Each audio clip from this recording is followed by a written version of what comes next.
Jai Hind. Welcome to Basic and Advanced English Grammar, class number 15. আজকের আমাদের syllabus nominative case. Nominative case আমাদের যে previous ক্লাসে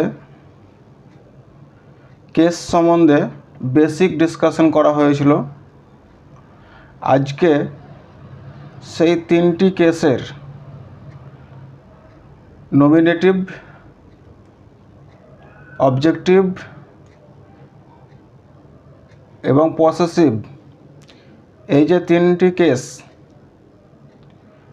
কেসের মধ্যে আজকে আমরা নমিনেটিভ কেসের ডিটেলস পড়ব। নমিনেটিভ কেসের ডিটেলস।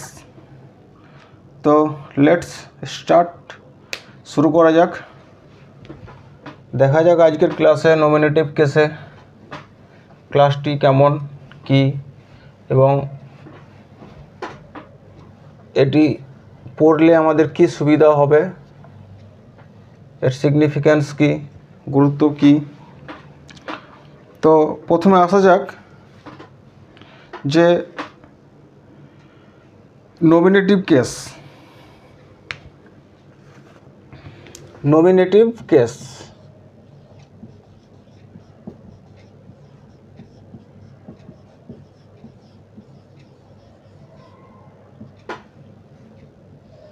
আমরা নমিনেটিভ কেসের প্রিভিয়াস ক্লাসে ডিসকাশন দেখেছি এবং কনসেপ্টও দেখেছি। তো আমরা এই ক্লাসে নমিনেটিভ কেসের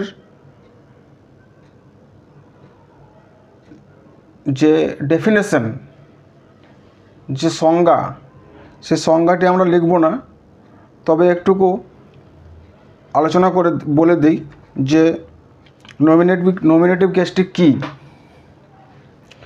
যখন নাউন বা প্রোনাউন একটি ভার্বের সাবজেক্ট হয় তখন তাকে বলা হয় নমিনেটিভ কেস। তো নাউন বা প্রোনাউন যখন একটি